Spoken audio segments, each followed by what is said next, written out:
அஸ்ஸலாமு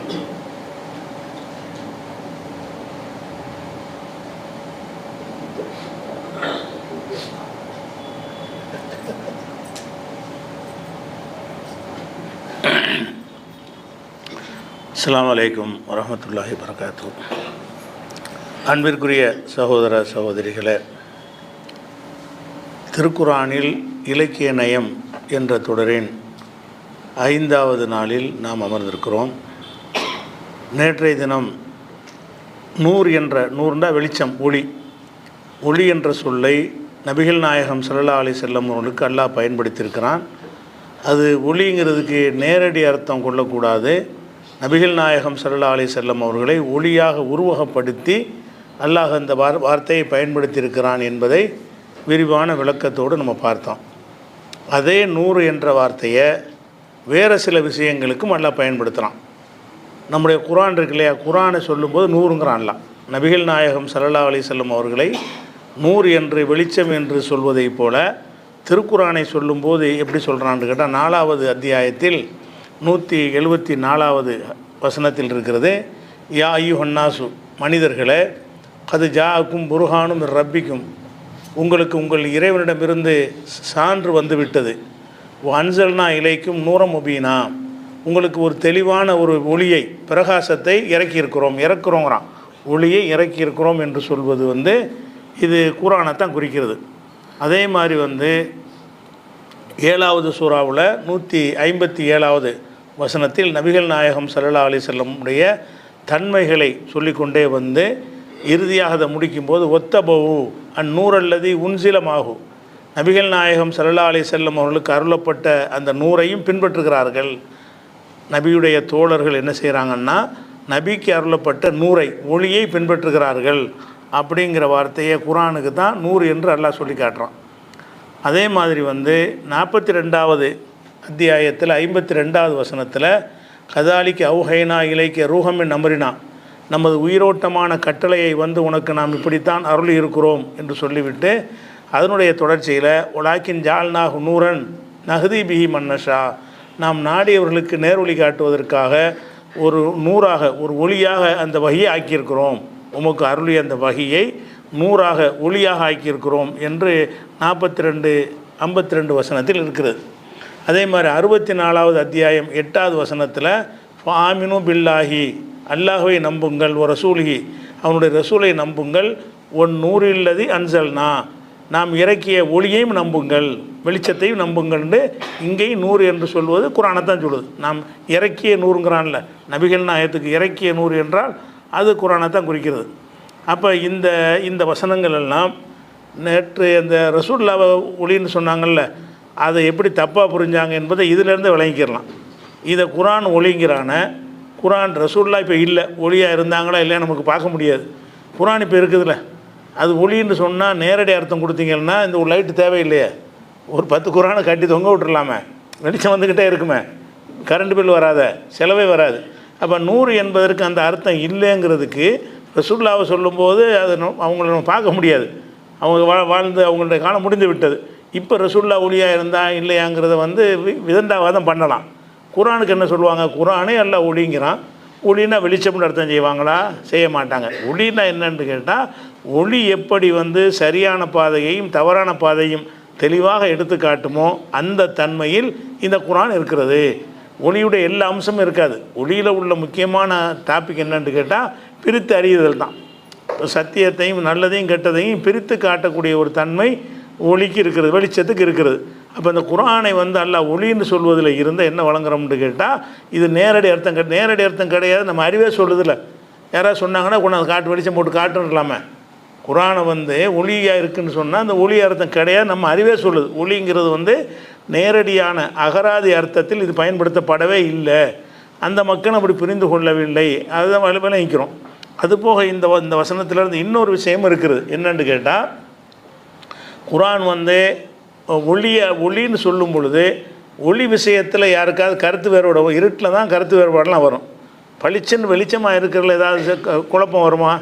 பளிச்சன் வெளிச்சமாக இருந்துச்சுன்னா இது என்னன்னு ஒரே மாதிரி எல்லோரும் சொல்லுவோம். 2-3 விதமாக சொல்ல மாட்டோம். எந்த ஒரு பொருள் எப்படி இருக்கிறதோ அப்படியே காட்டக்கூடிய தன்மை தான் ஒளிக்கு உரியது. அப்போ குர்ஆனை ஒளியோடு அல்லாஹ் ஒப்பிடும் பொழுது இந்த குர்ஆன் சம்பந்தமாக சில மார்க் அறிஞர்கள் மக்கள் மத்தியில் பரப்பி இருக்கிறாங்கல்ல, குர்ஆன் விளங்காது, இது தெளிவற்ற நம்ம தான் விளக்கணும், அறிஞர்கள் தான் விளக்குவாங்க, சஹாபாக்கள் தான் விளக்க முடியும், குர்ஆன் அது விளங்காதுன்னெலாம் சொல்லி பேசிட்டு என்ன செய்கிறாங்க, இவங்களை மதுஹபை நியாயப்படுத்துவதற்காக எதுக்கு மதுஹப்னு கேட்டால் குர்ஆன் நமக்கு விளங்குமாங்க, அது கடினமான ஒரு மொழியில் இருக்குங்கிற மாதிரி யார் மார்க் அறிஞர்கள் சொல்லுவாங்க. எதுக்காக சொல்கிறாங்க, அவங்களுடைய இந்த மதுஹபு அந்த மாதிரி கொள்கைகளை நியாயப்படுத்துவதற்காக சொல்கிறாங்கல்ல, அதுக்கு மரணாடி தான் இந்த ஓமை. குர்ஆனை வந்து நேர்வழி காட்டும்னு சொல்வதை விட ஒளின்னு சொல்லும்போது என்னாவது, ஒளி பளிச்சுன்னு வெளிச்சமாக இருக்குது, அப்புறம் என்ன ரெண்டு கருத்தையும் வருது, தெளிவு அவ்வளோ தெளிவாக இருக்குன்னு நல்லா குர்ஆனை சொல்கிறான், இவங்க தெளிவற்றதுங்கிறாங்க. நூறுன்னு சொன்னாலே தெளிவாக இருக்கும், நேர்வழியும் காட்டும், பளிச்சுன்னு என்ன செய்யும் நேர்வழி காட்டும், அதில் குழம்புறதுக்கோ மூளையில் குழப்பம் இருந்தாலே தவிர குர்ஆனை சரியான பார்வையில் பார்த்தோம்னு சொன்னால் குர்ஆன் வந்து எல்லாத்தையும் தெளிவுபடுத்தக்கூடியதாக இருக்குது, குர்ஆனில் எந்த குழப்பமும் இல்லை. சில விஷயங்கள் வந்து ஒரு விளக்கத்தின் மூலம் அறிந்து கொள்ளக்கூடியதும் இருக்கிறது. அந்த விஷயத்துக்கு அல்லாஹ் என்ன செய்கிறான்னு கேட்டால், ரசூல் ஸல்லல்லாஹு அலைஹி வஸல்லம் அவர்களுக்கு சொல்லும் பொழுது அன்சல்னா இலைக்க திக்ர, இந்த போதனையை உமக்கு அருளி இருக்கிறோம், லித்து பையின் அலின் நாசிமா நுசில இலையும், அவர்களுக்கு அருளப்பட்டதை நீ மக்களுக்கு விளக்குவாய். அப்போ ரசூலுடைய விளக்கமும் சேரும்போது முடிஞ்சு வச்சுக்காத. சில விஷயங்கள் விளங்க கொஞ்சம் கஷ்டமாக இருக்கும், சில விஷயங்கள் இந்த இலக்கியமாக சொல்கிறோன்னா எல்லாருக்கும் விளங்காது இல்லையா, அந்த மாதிரி விஷயங்களில் ஒரு விளக்கம் இல்லாமல் இருந்தால் கூட குர்ஆனை விளங்குவதற்கு அல்லாஹ் ரெண்டு வழியை சொல்கிறான். ஒன்று வந்து முகமது நபி விளக்குவார்கள்னு சொல்கிறான், ரெண்டாவது வந்து லஅல்லஹும் யதக்கரூன், அவங்க சிந்திக்குவார்கள், சிந்தித்து விளங்கக்கூடிய வசனங்களும் இருக்குது, அதை சிந்திச்சே விளங்கிக்கிறலாம். சில தொழுகை நிலைநாட்டுங்கள் இருக்குது, தொழுகண்டா என்னென்னு விளங்குமா, தொழுகையை நிலைநாட்டுங்கள்ங்கிற அர்த்தம் விளங்க, தொழுகண்டா என்ன அது இருக்காது, குர்ஆனில் இருக்காது.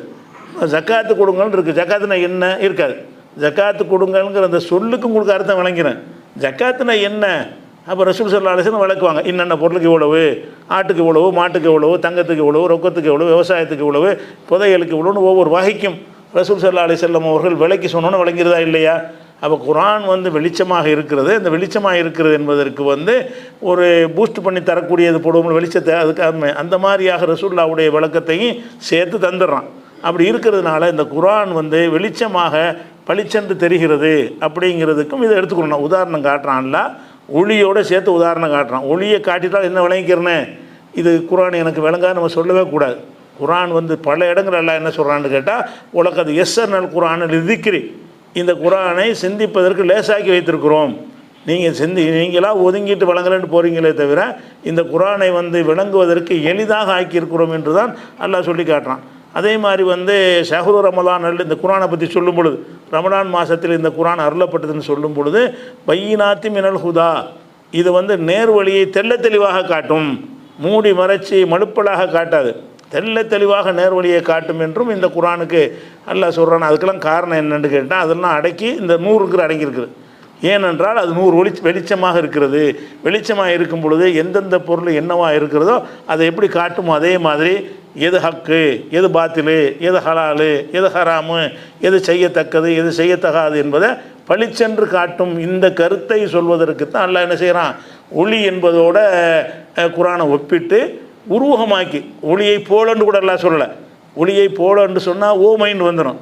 ஒளின்ற குர்ஆனே ஒளின்னு சொன்னோம்னா என்னவாயிருதுன்னா அது உருவகமாயிடுறது. குர்ஆனை வந்து ஒளியாக உருவகப்படுத்தி அந்த மாதிரி ஒரு ஓமை அடிப்படையில் இலக்கிய அடிப்படையில் இது சொல்லப்பட்டிருக்கு. இதே மாதிரி வந்து இதே ஒளிங்கிற வார்த்தையை பல இடங்களில் நேரான அர்த்தத்திலே வந்திருக்கிறது. பல இடங்களில் 100ங்கிற வார்த்தைக்கு வெளிச்சம் இருக்குல்ல, இதை குறிக்கக்கூடிய வசனங்கள் ஏராளமாக இருக்குது. அப்படி இல்லாத வசனங்களை தான் நம்ம இலக்கியத்துக்கு எடுத்துக்கிறோம். நேரடி அர்த்தம் சொன்னால் அதில் இலக்கியம் ஒன்றும் கிடையாது. இருளும் வெளிச்சமும் சமமாகாதுன்னு நல்லா சொல்லுவான். அந்த இடத்துல இருளுக்கு இருள் தான் அர்த்தம், வெளிச்சத்துக்கு வெளிச்சம் தான் அர்த்தம். அப்படியான வசனங்களும் குர்ஆனில் இருக்குது, அது அதிகமாகவே இருக்கிறது. நம்ம அதை எடுத்துக்கொள்ளலை. எதை எடுக்கிறோம்னு கேட்டால், அந்த வெளிச்சம்ங்கிற வார்த்தையை பயன்படுத்தி அந்த வெளிச்சங்கிற அர்த்தத்தில் சொல்லப்படலை.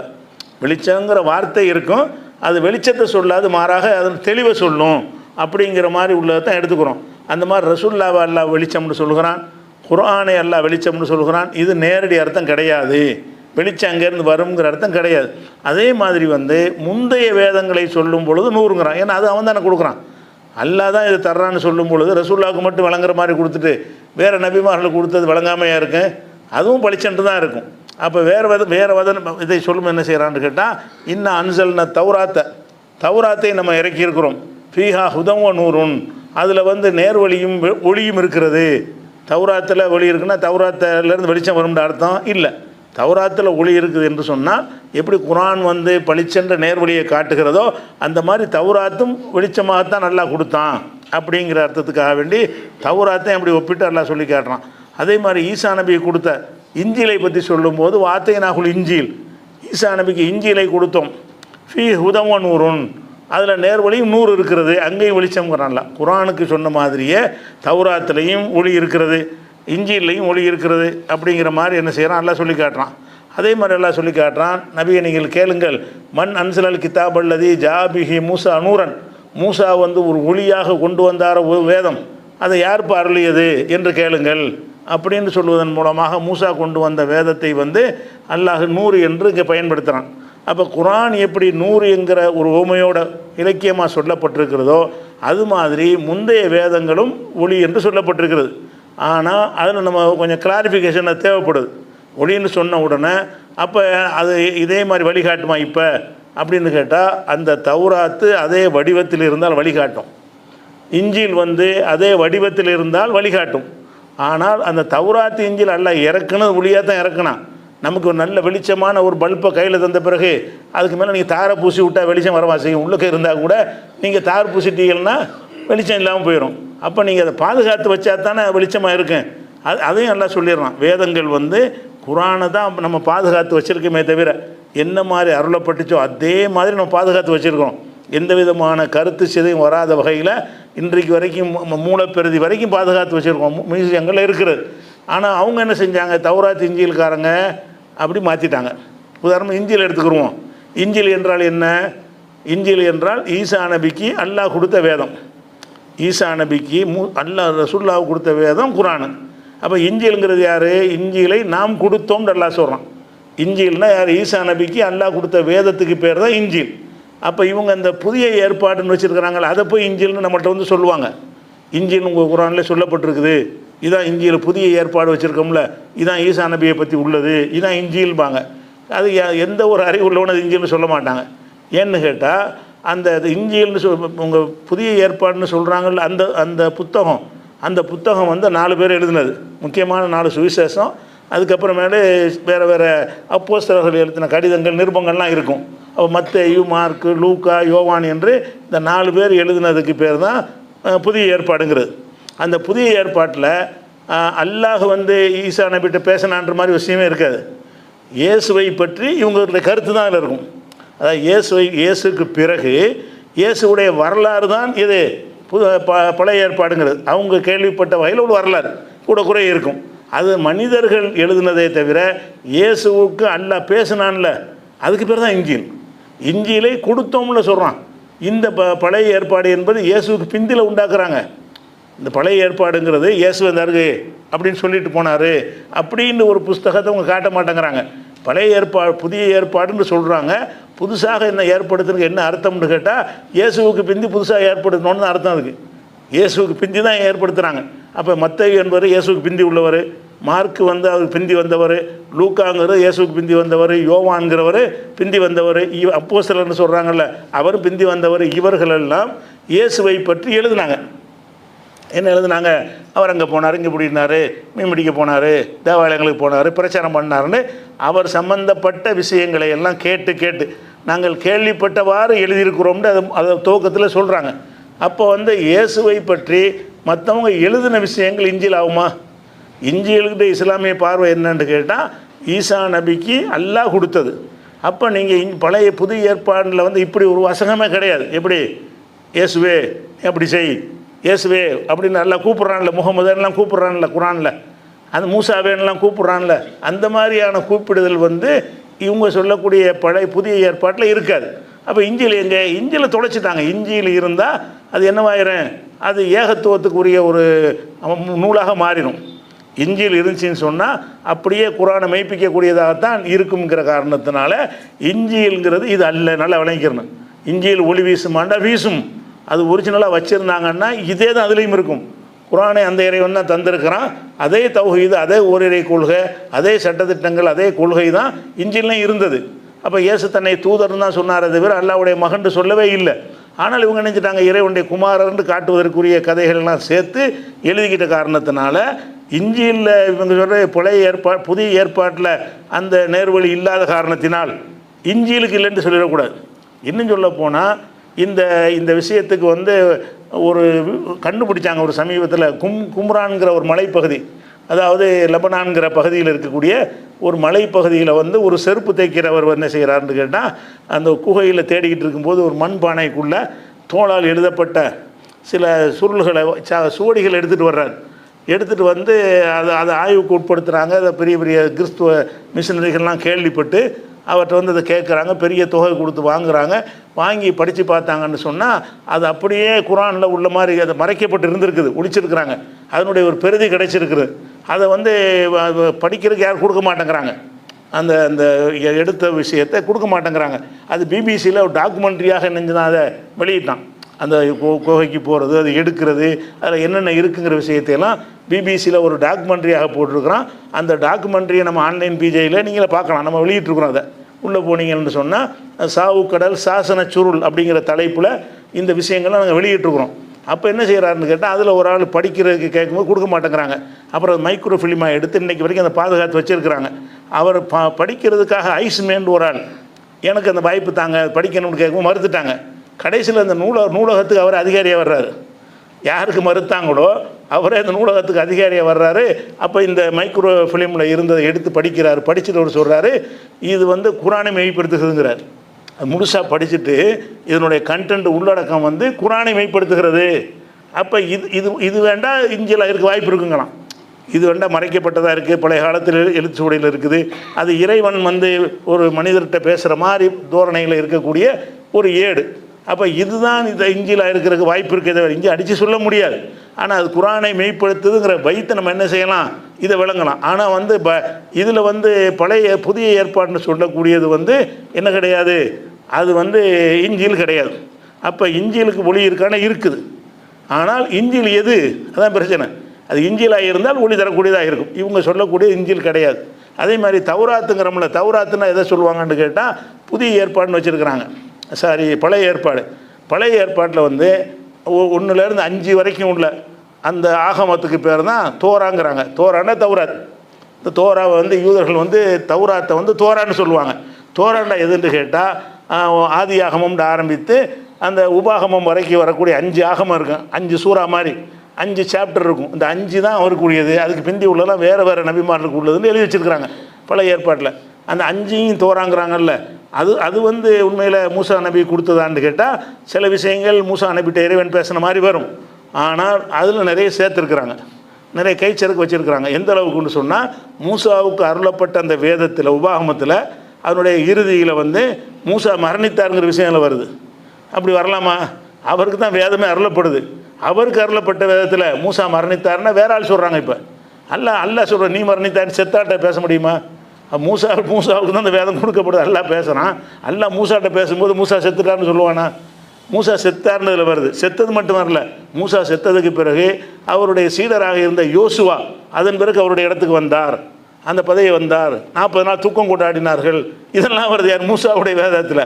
அப்போ அது தௌராத்து அவங்க சொல்லிக்கிறாங்க. ஆனால் அதில் வந்து இறைவன்ட்டு வந்த மாதிரி ஸ்டைலில் வாசகங்கள் இருந்தாலும் நிறைய வந்து கைச்சறுக்கு சேர்த்துருக்குறாங்க. தேவையானதை மாற்றிக்கிட்டாங்க. அவங்கள கண்டிக்கிற மாதிரி விஷயங்கள் வந்துச்சுன்னா அதை நீக்கிடுவாங்க. மார்க்கத்தை வச்சு சம்பாதிக்காதீங்க, வட்டி வாங்காதீங்க எல்லாம் இருக்க முடியாது, அதெல்லாம் அழிச்சிடுவாங்க. அழிச்சிட்டு அவங்களுக்கு வசதியான விஷயங்களை மட்டும் வச்சுக்கிறதுனால அது பியூரானது எதுன்னு பிரிச்சறிய முடியாது. அது நம்மளாவா சொல்கிறோம்னு கேட்டால் அப்போ அல்லாஹ் அப்படி சொல்கிறான். என்ன அப்படி சொல்கிறான்னு கேட்டால் ஃபைலுன் லில்லதீன யக்துபூனல் கிதாப பிஐதீஹிம், தங்களுடைய கைகளால் ஒரு நூலை எழுதி கொண்டு சும்மைய குருன ஹாதா மின் இந்தில்லா, இது அல்லாற்றிருந்து வந்தது என்று சொல்கிறார்கள். இவங்க கையால் எழுதி வைத்து கொண்டு இதைத்தான் அல்லாஹ்வுடைய வேதம் என்று சொல்கிறார்கள். எஸ்தரோபிகி சமனன் கலீலா, அற்பமான ஒரு கிரயத்தை பெறுவதற்காக, உலக ஆதாயத்துக்காக இதை செய்கிறார்கள் என்று சொல்லிட்டு அல்லாஹ் 2வது சூறாவில் 79வது வசனத்தில் சொல்லி காட்டுகிறான். அதே மாதிரி அல்லாஹ் சொல்லி காட்டுகிறான், ஓ இன்ன மின்ஹும் ல ஃபரீகன் எல்ஊன அல்சினத்தஹும் பில் கிதாபி, அந்த யூதர்களில் ஒரு சாரார் இருக்கிறார்கள், அவங்க வந்து நாவுகளால் வேதத்தை போடு ஓதுவார்கள். லி தஹசபு மினல் கிதாபி, அது வேதம் என்று நீங்கள் நினைப்பதற்காக வேண்டி தௌராத் மாதிரி உங்கள்கிட்ட ஓதி காட்டுவாங்க. ஒமாஹு மினல் கிதாப், அது வேதத்தில் உள்ளதாக இருக்காது. வேதத்தில் உள்ளதை மறைத்து வைத்து விட்டு இவங்களா சில வாசகத்தை அதே ஸ்டைலில் எழுதி வைத்து கொண்டு அது மாதிரி மக்கள்கிட்ட போய் போதிப்பாங்க. மக்கள்லாம் வேதம் தான் போல இருக்குது, தௌராத் தான் ஓதுறாரு நினச்சிக்கிடுவாங்களாம். ஏன்னா அவங்க வந்து அந்த வேதங்களை பொதுமக்களுக்கு கொடுக்க மாட்டாங்க, தேவையானதை பொறுக்கி எடுத்து பயான் பண்ணுவாங்க. வேதங்களை வந்து பாதிரிமார்கள் வச்சுக்கிடுவாங்க. அதனால் தகசபுஹு மினல் கிதாப், வேதத்தில் உள்ளது என்று நீங்கள் நினைப்பதற்காக வேண்டி இப்படி செய்வார்கள். ஒமாஹுவ மினல் கிதாப், அது வேதத்தில் உள்ளது கிடையாது. ஓ யக்கூலுன ஹுவமின் இந்தில்லா, இது அல்லாவிடமிருந்து வந்தது என்று சொல்கிறார்கள். ஒமாஹுவமின் இந்தில்லா, அல்லாட்டிருந்து வந்தது இல்லை. அப்போ தௌராத்தையும் எல்லாம் மறுத்துட்டான். அதாவது குர்ஆன் அருளப்பட்ட காலத்தில் தௌராத்துங்கிற உலகத்தில் இருந்தது, ஆனால் இவர்கள் மறைத்து வைத்திருந்தார்கள். மறைத்து வைத்து கொண்டு இவங்க சில விஷயங்களை அட்டாச் பண்ணி ஆடு பண்ணி அதான் வேதம் என்று சொல்லி கொண்டிருந்தார்கள் என்பதை பார்க்குறோம். இந்த மாதிரி அந்த ஓதுகிற ஸ்டைலை வச்சு என்ன செய்வாங்கன்னு கேட்டால், அந்த மக்கள் தௌராத்து ஓதுகிற ஒரு ஸ்டைல் இருக்கும்ல, அப்போ குர்ஆன் ஓதுகிற ஒரு ஸ்டைல் உங்களுக்கு தெரியுமில்ல, அந்த மாதிரி ஒரு வாசகத்தை ஓதுனா குர்ஆன் நினச்சிடுவாங்களா இல்லையா? அந்த மாதிரி இவர்கள் என்ன செய்கிறாங்கன்னா நாவுகளை வளைத்து அந்த வேதத்தை வாசிப்பது போல வாசிக்கிறார்கள். அது வேதம் என்று மக்களை பொய்யாக நம்ப வைக்கிறார்கள் என்று சொல்வதில் இருந்து, அப்போ இது தௌராத்து கிடையாது, உலகத்தில் தௌராத்து இப்போ கிடையாது, இஞ்சிலும் கிடையாது. ஆனால் தௌராத்து இஞ்சில் இருக்குமையானால் அது குர்ஆனை தான் சொல்லும். தௌராத்து இஞ்சில் அப்படியே வடிவத்தில் இருக்கும் என்று சொன்னால் அது குர்ஆனை தான் சொல்லணும். இப்போ நம்ம காலத்திலேயே ஒரு நாவுரணிவ பாட்டு ஒன்று இருக்குது, உலக மக்கள் யாவருக்கும் வந்தது குர்ஆன், உண்மையான மார்க்கம் தன்னை தந்தது குர்ஆன் ஒரு பாட்டு இருக்கும், தமிழ் பாட்டு, நாவுரணிவா பாட்டு. அந்த பாட்டுக்கு இடையில் என்ன செய்வாங்கன்னு கேட்டால் குர்ஆன் மாதிரி மூடுதை போட்டு விட்றாங்க. குர்ஆன் மாதிரி ஒரு கிராத்து மாதிரி குர்ஆனை பற்றி பாட்டு போடுறாங்க. குர்ஆனுடைய ஒரு பக்கரா சூறாவது யாசின் சூறாவது வருமா இல்லையா, கஃபா கபில் மீண்டு சொல்லி அது மௌலுது பாட்டு. மௌலுது பாட்டை என்ன மாதிரி படிப்பாங்கன்னு கேட்டால் அந்த பாட்டிலேயே கிராத்து மாதிரி இருக்கும், இந்த கிராத்து ஓதுவாங்கல்ல. அப்போ இது குர்ஆன் தான் இப்போவே செய்கிறான்னு கொண்டா இந்த குர்ஆன்லேருந்து விளையாட்டு காட்டுறாங்கன்னா அயுதம் பண்ணியிருக்க மாட்டானா? அந்த மாதிரி அந்த ஸ்டைலை வச்சு ஏமாத்துறது, இந்த மாதிரி செஞ்சுக்கிட்டு இருக்காங்களே தவிர அது வந்து சரியான முறையில் கிடையாது. அவங்க வந்து என்ன செய்யலை, அந்த தௌராத்தை வந்து பாதுகாத்து வைக்கலை. அது தௌராத்தை அல்லாஹ் ஒளின்னு சொன்னானே இவ்வளவு தப்பான செய்திலாம் இருக்கு நீ கேட்கக்கூடாது. அது அல்லாஹ் அருளியது கிடையாது. அது அவங்க பாதிரிமார்கள் தங்கள் வசதிக்காக வேண்டி நினைஞ்சாங்க, சில விஷயங்களை நீக்கினார்கள், கூட்டினார்கள், மாற்றினார்கள், மறைத்தார்கள், அது சேர்த்தார்கள், எல்லாம் செஞ்சாங்க. எல்லாம் செஞ்சுக்கும்போது அதனுடைய உண்மையான வடிவத்தில் அது கிடைக்கல. ஆனால் சில விஷயங்கள் மிச்சமாக இருக்கலாம், அது எதுன்னு பிரித்து நமக்கு அறியலை. மொத்தத்தில் அவங்க அழித்து தீர்த்து இருந்தாலும் அந்த 5 ஆகமத்துக்குள்ள ஒரு சில வசனங்கள் அல்லாஹ் கொடுத்தது அவங்களுக்கு பாதகமும் சாதகமும் இல்லைன்னு வைங்க, அது அழிக்க மாட்டான்ல. அவனுக்கு எது அது அவன் லாபம் தர்ற மாதிரி இருந்தால் சேர்ப்பான், நஷ்டம் தர்ற மாதிரி இருந்தால் அழிப்பான். அப்படி இல்லாத பொதுவான விஷயங்கள் இருக்கும்னு சொன்னால் அழிக்காமல் கூட விட்டுருக்கலாம். அது நமக்கு பிரித்து கண்டுபிடிக்க இயலாது. எல்லாம் கலந்துருச்சின்னு சொன்னால் இன்னொன்று தான் கலந்துச்சுன்னு கண்டுபிடிக்கிறதுக்கு என்ன சோர்ஸை வச்சு கண்டுபிடிக்கிறது? அதனால தௌராத்து இப்போ கிடையாது. இப்போ என்ன செய்யணும், தௌராத்து ஒளி இது எதுக்கு நான் சொல்கிறேன்னு கேட்டால், நம்மளோட பயணித்த சில பேர் என்ன செஞ்சாங்கன்னா குர்ஆன் மட்டும்தான் போதும்னு சில பேர் போனானுவோ. போய் கடைசியில் என்னாச்சுன்னா குர்ஆனில் அல்ல தௌராத்தை பின்பற்ற சொல்கிறான், இஞ்சியில் பின்பற்ற சொல்கிறான்னு சொல்லி பைபிள் எடுத்து திரியறான்னு இப்போ விளங்குதா. நம்மளோட அந்த விவாத களத்தில் உட்கார்ந்துருந்த சில ஆட்கள் வந்து பைபிளை தூக்கி கொண்டு பைபிளை பின்பற்ற சொல்லி அல்லாஹ் சொல்கிறாங்கிறாங்க. இப்படியெல்லாம் கூறுகட்டு போயிடுவாங்கிறது இது விளக்குறேன். இப்படி தான் இருப்பாங்க சிந்திக்காமல். பைபிளுங்கிறதுக்கு பைபிள்ன்ற தௌராத் இஞ்சினில் சொல்கிறான். தௌராத் இஞ்சில்னா தௌராத்து மூசா நபி கொடுத்ததுங்கிறான். அப்போ நீ எதை வந்து மூசா நபியுடைய தோரான்னு சொல்கிறாய், அதுலேயே மூசாவுடைய மௌத்து வருது, மூசாவுக்கு 40 நாள் துக்கம் கொண்டான செய்தியாக வருது. அதுக்கு பிறகு அவருடைய சீடர் யோசுவா வந்து அவருடைய தலைமை பொறுப்பு வந்தார் அப்படிங்கிறது எப்படி வரும்? அதெல்லாம் பார்க்கும்போது சேர்த்துருக்குறாங்க, நல்லா விளங்குகிறது. அந்த மாதிரியான ஒரு விஷயம் இருக்கிறது. இஞ்சில்ங்கிறது வந்து இயேசுவை நோக்கி பேசினதே கிடையாது. இஞ்சில் நீ பழைய புதிய ஏற்பாடு நீங்கள் படித்து பாருங்கள், எங்கேயாவது இயேசுவே நீ என்னை பயந்துகொள் அப்படிங்கிற மாதிரி இறைவன் பேசுகிற மாதிரி ஒரு வசனம் இருக்கான்னு இல்லை. அப்படி இல்லை. ஏசு அங்கே போனார், மீன் பிடிக்க போனார், இங்கே போனார், சீடர்களை கூப்பிட்டாரு, வந்தார் போனார்னு அவருடைய செய்திகளை தான் எழுதி வச்சுருப்பாங்க. அப்போ இயேசுவை பற்றிய செய்திகளை பின்னால் வந்தவர்கள் எழுதினார்கள்னு சொன்னால் நம்ம இஸ்லாமிய பார்வையில் அது வேதமாகாது. வேதத்துக்கு அர்த்தமே என்னென்னா அல்லாஹ் வந்து நபிக்கு பேசுகிறதுக்கு பேர் தான் வேதம். அல்லாஹ் வந்து நபிமார்களுக்கு எதை பேசுகிறானோ அதுக்கு பேர் தான் வேதமே தவிர நபிமார்களை பற்றி நம்ம நபிமார்கள் வரலாறு எழுதுகிறாங்கல்ல அந்த மாதிரி உள்ளது தான். ரசூலுல்லாஹ் வரலாறுன்னு எழுதுகிறாங்கல்ல, சரியான வரலாறு தப்பான வரலாறு அந்த மாதிரி உள்ளது தான் இவங்க சொல்லக்கூடிய புதிய ஏற்பாடு என்பது. அதனால் அந்த இஞ்சியிலும் தௌராத்தும் ஒளிங்கிறத இஞ்சியில் தௌராத்துக்கு தான் வச்சுக்கிறீங்க. நீங்களாக எதையோ இஞ்சியில் எதையோ தௌராத்துன்னு ஆக்கிட்டு அதெல்லாம் ஒளின்னு சொல்வதற்கு உங்களுக்கு அனுமதி கிடையாது, என்ன ஆதாரம் கிடையாது. இது ஒரு விஷயத்தை நம்ம என்ன செய்யணும், விளங்கி கொள்ளணும். அடுத்ததாக வந்து இது ஒளி சம்பந்தப்பட்ட ஒரு விஷயம். ஒளி என்ற வார்த்தையை வந்து அல்லாஹ் குர்ஆனுக்கு பயன்படுத்துகிற மாதிரியே தௌராத்து இஞ்சில் வேறு வேதங்களுக்கு பயன்படுத்தலை. ஆனால் அதுவும் அப்படி தான் இருக்கும். அது சொல்லப்படாட்டா கூட அல்லாஹ் கொடுக்குற ஒரு விஷயம் வெளிச்சமாக தானே கொடுப்பான். அவன் எல்லாம் தெரிஞ்சவன், விளக்குறதுக்கு எளிமையாக விளக்கக்கூடியவன், மக்கள் விளங்குவதற்காக தருவதாக இருந்தால் மற்ற நபிமார்கள் கொடுத்த வேதம் ஒளியாகத்தான் இருந்திருக்கும். அது இங்கே சொல்லப்படாட்டான அது வந்து குழப்புறதா இருக்காது. அல்லாஹ் இருந்த எந்த வேதமுமே குழப்புறதா இருக்காது. எந்த நபியும் குழப்பியிருக்க மாட்டார். ஆனால் இந்த ரெண்டுக்கு தான் வருது. தௌராத் இஞ்சிலுக்கு வருகிறது. தௌராத் இஞ்சில் வந்து உலகத்தில் கிடையாது. அது விளைவிக்கும். தௌராத் இஞ்சில் ஒளி தான். தௌராத் இஞ்சில் என்பது இஞ்சில் அறவே கிடையாது. தௌராத் என்பது கைவரிசை காட்டப்பட்ட நிலையில் அது இருக்கிறது அப்படிங்கிறது விளைவிக்கணும். அடுத்ததாக வந்து அல்லாஹ் என்ன செய்கிறான்னு கேட்டால், இந்த நேரான பாதை இருக்குல்ல, நேர்வழி, இதெல்லாம் நேர்வழின்னு நம்ம மார்க்கத்தில் சொல்லப்பட்டிருக்கிறோ அந்த நேர்வழியை அல்லாஹ் ஒளிங்கிறான். அதாவது ரசூல்லா ஒளின்னு சொன்ன மாதிரி, குரான ஒளின்னு சொன்ன மாதிரி, முந்தைய வேதங்களில் தௌராத் இஞ்சிலை ஒளின்னு சொன்ன மாதிரி இன்னொரு விஷயத்தையும் ஒளிங்கிறான். அது என்னன்னு கேட்டால், நேரான பாதை, திருடாமல் இருக்கிறது, கொலை செய்யாமல் இருக்குது, பொய் சொல்லாமல் இருக்கிறது, சில நேர்வழி என்னன்னு ஒரு பொது அறிவில் இருக்கும்ல, அந்த நேர்வழியை பற்றி பேசும்பொழுது அல்லாஹ் என்ன செய்கிறான்னு கேட்டால் அதை ஒளி என்று சொல்கிறான். தவறான செய்திகள் இருக்கும்ல, அதை சொல்லும்போது இருளுங்கிறான். அல்லாஹ் வந்து என்ன செய்கிறான்னு கேட்டால், இருளிலிருந்து மக்களை வெளிச்சத்திற்கு கொண்டு வருவதற்காக இவரை அனுப்பியிருக்கிறோம், இருளில் இருந்து மக்களை வெளிச்சத்துக்கு கொண்டு வருவதற்காக இந்த குரானை இறக்கியிருக்கிறோம்னு சொல்லும் பொழுது, அந்த வெளிச்சம்ங்கிறது என்ன இருட்டாக கடந்த மாதிரி, வெளிச்சம் லைட்டை போட்டு இங்கே வாங்கன்னு கூப்பிட்டு அந்த அர்த்தம் வருமா? இருளிலிருந்து வெளிச்சத்துக்கு கொண்டு வர்றதுன்னு சொன்னால், அப்போ அவங்கெல்லாம் இருட்டில் ரூம் அடைச்சிக்கிட்டு இருட்டில் இருந்தாங்க, இந்த பக்கம் லைட்டை போட்டு விட்டு ரசூல்லா கூட்டிகிட்டு வந்தாங்கன்னு அர்த்தமாகுமா? இருளுக்கு அங்கே அந்த மேட்டரே கிடையாது. ஆனால் அப்படி வருது குரானில், இருள் தான் வருது. இருள்களிலிருந்து வெளிச்சத்திற்கு கொண்டு வந்தாருங்கிற எடுத்துக்கொள்வதாக இருந்தால், இருட்டான ஒரு அறையில் நீங்கள்லாம் இருக்கிறேன்னு வைங்க, உங்களை கூட்டிகிட்டு வந்து இங்கே உட்கார வைக்கிறதுன்னு அர்த்தமாகுது. அப்படியா இருந்துச்சு? இல்லை, வெளிச்சம் இருட்டுங்க அந்த கணக்கே கிடையாது. ஆனால் கெட்ட செயல்கள் வந்து இருட்டு தான். அது கெட்ட செயல்கள் பூராவுமே, கெட்ட காரியங்கள், கெட்ட கொள்கைகள், அது எல்லாமே இருட்டு தான். நல்ல கொள்கைகள், நல்ல காரியங்கள் எல்லாமே வெளிச்சம்தான். அப்போ நல்லதை வெளிச்சம் என்றும் கெட்டதை இருட்டு என்றும் சொல்கிற ஒரு மரபின் அடிப்படையில் அல்லாஹ் என்ன செய்கிறான்னா, பல வசனங்களில், உதாரணமாக இந்த விஷயத்தை பார்த்தீங்கன்னா 14வது சூறாவில் 1வது வசனத்தில் லித்துகுரிஜன் நாசமினல் லுலுமாத்தி இல நூர், இருள்களிலிருந்து வெளிச்சத்திற்கு மக்களை நீ கொண்டு வருவதற்காக இந்த வேதம் உனக்கு தரப்பட்டிருக்கிறது. அவங்க இருட்டில் கிடக்கிறாங்க, அவங்கள வெளிச்சத்துக்கு கொண்டு வா. வெளிச்சத்துக்கு கொண்டு வரதுக்கு வெளிச்சம்னு அர்த்தம். வெளிச்சத்துக்காக கொண்டு வந்தாங்க. இருட்டில் அவன் இருந்தான், வெளிச்சத்துலாம் இருந்தான். அவன் வெளிச்சத்தில் இருக்கிறானா இருட்டில் இருக்கானா கவலையே இல்லை.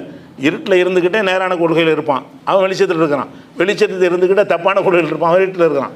வெளிச்சத்தில் இருக்கிறான், வெளிச்சத்தில் இருந்துக்கிட்டே என்ன செய்கிறான்? கிரிமினலான காரியத்தை செய்கிறான், கொலை செய்கிறான்னு வைங்களேன், வெளிச்சத்தில் கொலை செய்கிறான். அப்போ நம்ம என்ன செய்வோம்? அது இருட்டுமோ நம்ம.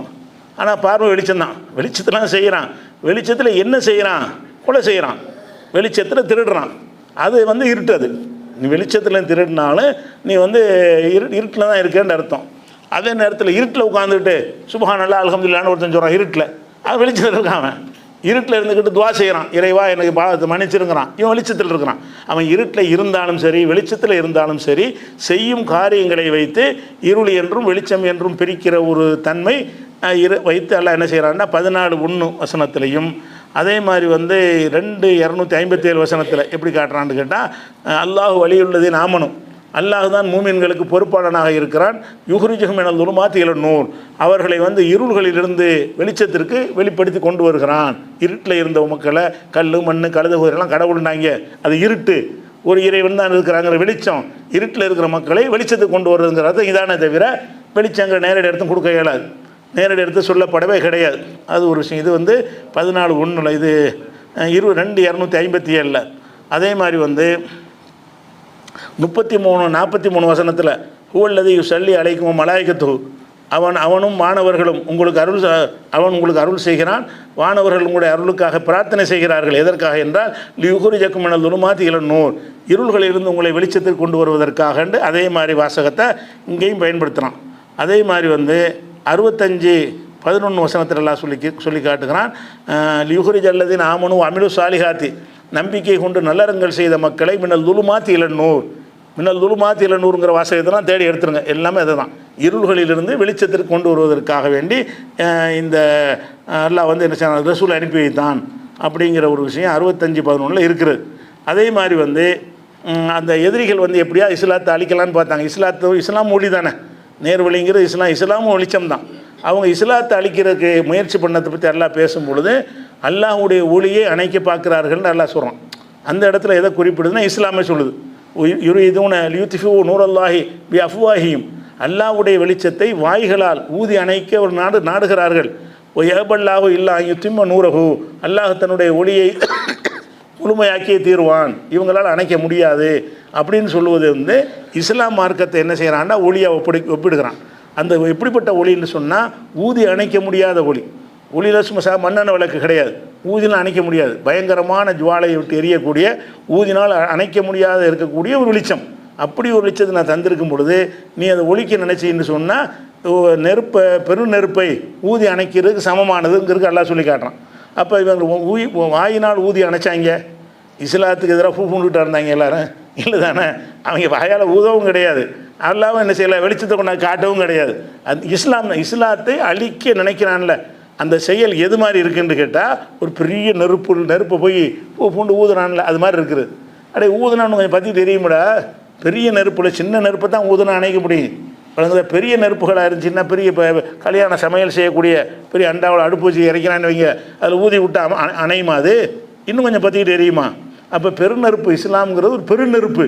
அதை நீ அழிக்கிறதுக்கு உன்னுடைய முயற்சி எல்லா முயற்சியுமே வாயால் ஊதுற மாதிரி நிற்குமே தவிர இஸ்லாத்தை அழிக்காது. இஸ்லாத்தை ஒரு காலத்தை ஒன்று அழிக்க முடியாதுங்கிறதுக்கு எப்படி வார்த்தை எல்லாம் பயன்படுத்துகிறான்னு கேட்டால் யுரீதுன யுத்ஃபிஉ நூரல்லாஹி பி அஃப்வாஹிஹிம், தங்களுடைய வாய்களால் அல்லாஹ்வுடைய ஒளியை அணைத்து விட நினைக்கிறார்கள். வயபல்லாஹு இல்லா யுத்திம்ம நூரஹு, அவனுடைய ஒளியை பூர்த்தியாக்கியே தீர்வோம் என்று அல்லாஹ் என்ன செய்கிறான் இருக்கிறான் என்று 9:32 இருக்கிறது.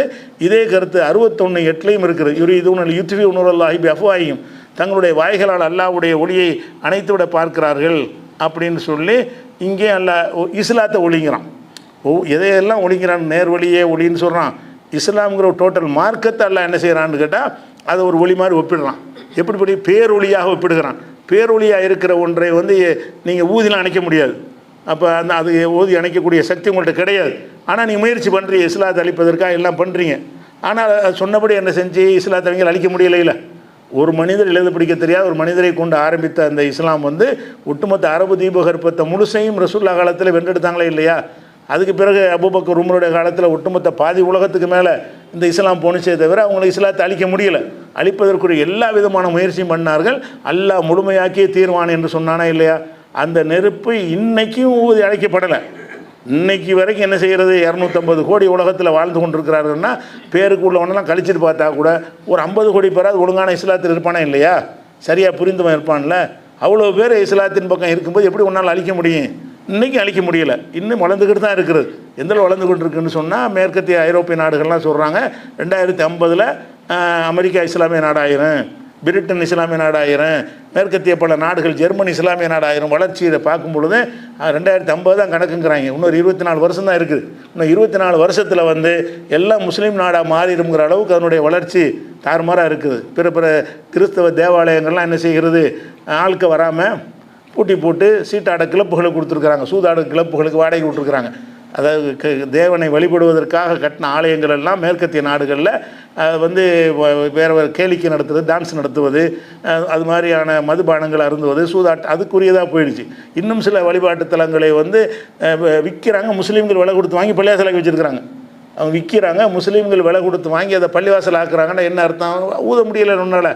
இன்றைக்கி எவ்வளோ அன்றைக்கி அபூஜைகள் செஞ்சதுக்கு நிகரான வேலை இன்றைக்கி தானே செய்கிறாங்க. இஸ்லாத்தை அழிக்கிறதுக்காக வேண்டி அம்புட்டு வேலையும் செய்கிறாங்க. உண்மையில் வந்து இவங்க செய்கிற இதை பார்த்து வேறு ஒரு மதங்களாக இருந்தால் அழிஞ்சே போயிருக்கும்.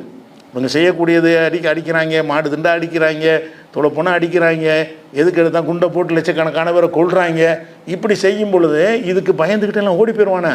வேறு மார்க்கங்களுக்கு எதிராக இந்த மாதிரி நடவடிக்கை எடுத்தாங்கன்னு சொன்னால் அந்த மார்க்கத்தில் எவனுமே இருக்க மாட்டான். அட இதில் இருந்தால் அவங்க ஆபத்து, இதில் இருந்தால் உயிருக்கு உத்தரவாதம் இல்லைன்னு ஓடிடுவான்ல. இங்கே என்ன இருக்குது, அவன் செய்ய வளர்ந்துக்கிட்டு இருக்குது. அவன் அடிக்கிறான், வளரணும். இன்றைக்கி இஸ்லாம் வளர்ந்தது முஸ்லீம் மன்னர்கள் காலத்தில் வளர்ந்துச்சு. எல்லாம் ஆட்சி அதிகாரம் உங்கள் கையில் இருக்குது, இன்றைக்கி வளர்ந்துக்கிட்டு இருக்குது. இன்றைக்கி புதுசாக இஸ்லாத்துக்கு வர்றான். யாருக்கு பயந்துட்டு வர்றான்? நம்ம பயப்படுற அளவுக்கு நம்மள்ட்ட என்ன இருக்குது? நம்ம பயந்து வாழ்கிற அளவில் வாழ்கிறோம் உலகத்தில். ஆனாலும் அதான் வேணும்னு வர்றானா இல்லையா? அப்போ இந்த மார்க்கத்தை வந்து எவனாலும் அழிக்க இயலாதுங்கிற ஒரு கேரண்டி இது சொல்கிறான். அதில் அதுக்கு உதாரணம் இது வந்து அணைக்க முடியாத ஜோதி. இது அணையா விளக்குங்கிறான்ல, இது அணையா விளக்குது. அணைந்து போகாத விளக்காக இந்த இஸ்லாத்தை நான் ஆக்கியிருக்கிறேன். கியாம நாள் வரைக்கும் எவனாலும் இதை என்ன செய்ய முடியாது, அழிக்க முடியாது, ஊதி அணைக்க முடியாது. இன்னும் சொல்லப்போனால் பூர்த்தியாக்குவேன், மேலும் வளர செய்வேன் நல்லா சொல்கிறான். அதனால் நீ அணைக்க நினைக்கிற, நான் வந்து அதை பெருக நினைக்குவேன், பெருகிற மாதிரி ஆக்கிடுவேன்னு சொல்லி அல்லாஹ் சொல்கிறான். அப்படிங்கிறத பார்க்குறோம். அப்போ அது 100ங்கிறது வந்து இது ஒரு விஷயமாச்சு. அதே மாதிரி வந்து நேரடி பொருளை சிலது வந்திருக்கிறது. அவர்கள் நெருப்பை மூட்டுகிறார்கள், வெளிச்சம் வந்த பிறகு தடுமாறுகிறார்கள்னு ஒரு உதாரணம் காட்டுவான்ல. அது நெருப்புக்கு நெருப்பு தான் அர்த்தம், அந்த இலக்கிய அர்த்தம்லாம் இல்லை. இப்படியான அர்த்தங்கிறது அது நமக்கு தேவையில்லை, இந்த தலைப்புக்கு தேவையில்லை. அதுக்கடுத்து என்னென்னு கேட்டால், இது அது மாதிரி தகவல்லாக பினூரிஹிம், நெருப்பை மூட்டுகிறான், வெளிச்சம் வந்த உடனே எல்லாம் என்ன செய்கிறான், நெருப்பை அணைச்சி விட்டுறான், அவங்களுடைய வெளிச்சம் போய்விட்டது அப்படின்னு சொல்லும்போது, நெருப்பை மூட்டும் போது வெளிச்சம் வர்றது நேரடி அர்த்தம் தானே. நெருப்பை மூட்டுறீங்க, வெளிச்சம் வருதுங்கிறது வெளிச்சத்துக்கு வெளிச்சம் தான் அர்த்தம். அந்த வெளிச்சம் அணைஞ்சு போச்சு. அந்த அர்த்தத்தில் 2:17 வசனத்தில் என்ன சாம்பிளுக்கு எடுத்து காட்டுறேன், நேரடி அர்த்தத்துலேயும் வந்திருக்குன்னு சொன்னோம்ல, அது நிறைய இருக்கிறது. உதாரணத்துக்கு ஒன்றே 2:17 வசனத்தில் வந்து அவர்கள் நெருப்பை மூட்டுகிறார்கள், வெளிச்சம் வருகிறது, திடீர்னு வெளிச்சத்தெல்லாம் அணைய விட்டுறான், தடுமாறுகிறார்கள்னு உதாரணம் சொல்லும் பொழுது அந்த இடத்துல வெளிச்சம்னு சொல்லி வெளிச்சம் தான். அப்போ 100 என்கிற வார்த்தை குர்ஆனில் அதிகமான இடங்களில் வந்து நம்ம எதை வெளிச்சம்னு சொல்லுவோமோ மனித பாஷையில் அந்த வெளிச்சத்தை சொல்லக்கூடியதாக சொல்லிவிட்டு, சில இடங்களில் நபியை வந்து ஒளி என்று சொல்கிறான், சில இடங்களில் குர்ஆனை ஒளி என்று சொல்கிறான், சில இடங்களில் முந்தைய வேதங்களை ஒளி என்று சொல்கிறான், சில இடங்களில் நேர்வழியை ஒளி என்று சொல்கிறான், சில இடங்களில் இஸ்லாத்தை ஒளி என்று சொல்கிறான். அவ்வளோதான். ஒளிங்கிற வார்த்தை இந்த இவ்வளோ விஷயத்துக்கு எல்லாம் என்ன செய்கிறான், பயன்படுத்தி இருக்கிறான் என்பதை பார்க்குறோம். இது ஒரு விஷயமாச்சு. அதே மாதிரி வந்து வேறு எடுத்துக்கிட்டிங்கன்னா இன்னொரு விஷயத்தை இன்னொரு இலக்கிய சொல்ல பாருங்கள். இப்போ அதில் கடன் கொடுத்தல்னு ஒன்று வழங்கி இருக்கணும். கடன்னா என்ன, யார் கஷ்டப்படுறானோ அவனுக்கு நம்ம கொடுக்குறதுக்கு பேர் தான் கடன். நல்ல வசதியாக இருக்கிறவன் கடன் வாங்குவானா, அவனே பெரிய வசதியாக இருக்கான், நம்ம அதை விட கம்மியாக இருக்கோம்னு சொன்னால் நம்மக்கிட்ட அவன் கடன் வாங்க மாட்டான். யார் வசதியாகவும் செழிப்பாகவும் இருக்கிறானோ அவன் வந்து கடன் வாங்குறவனாக இருக்க மாட்டான். யார் கஷ்டத்துலையும் வறுமையிலையும் இருக்கிறானோ அவன் தான் கடன் வாங்குவான். இது நம்ம எல்லாம் வழங்கி வச்சுருக்கிறோம். ஆனால் அல்லாஹ் குர்ஆனில் பல இடத்துல வந்து அல்லாஹ்வுக்கு கடன் கொடுங்கன்னு கேட்குறான். அல்லாஹ்வுக்கு கடனை கொடுங்கப்பா அப்படின்னு அல்லாஹ் கேட்குறான். அப்போ அல்லாஹ் பற்றி நம்முடைய நம்பிக்கை என்ன, அவன் தேவையில்லாதவன், அவனுக்கு நீ என்ன கொடுக்குற, அவன் தான் உனக்கு தரக்கூடியவன்.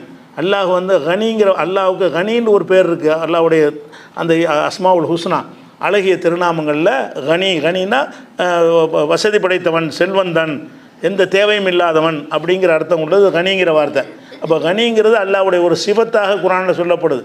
அல்லாஹ் வந்து தன்னை பற்றி பல வசனங்களில் 2:263, 2:267, 3:97, 4:131, 6:133, 10:68, 14:8, 22:64, 27:40, 29:6, 31:12, 31:26, 35:15, 57:24, 60:6 இவ்வளோ வசனங்கள்லையும் அல்லாஹ் வந்து தன்னை கனிங்கிறான். கனிங்கிற வார்த்தையை தனக்கு நான் வந்து கனியுன், நான் ஒரு கனியாக இருக்கிறேன் அப்படிங்கிற சொல்கிறான். கனின்னு நடத்தினா எந்த தேவையும் இல்லாதவன். இதுதான் நம்ம அடிப்படையான கொள்கையும் கூட. அல்லாஹ்வுக்கு வேறு மதங்களில் வந்து தெய்வங்கள் தேவை உள்ளதை ஆக்குவாங்க. கடவுளுக்கு தாங்கன்னு என்ன செய்வாங்க, காணிக்கை கேட்குவாங்க.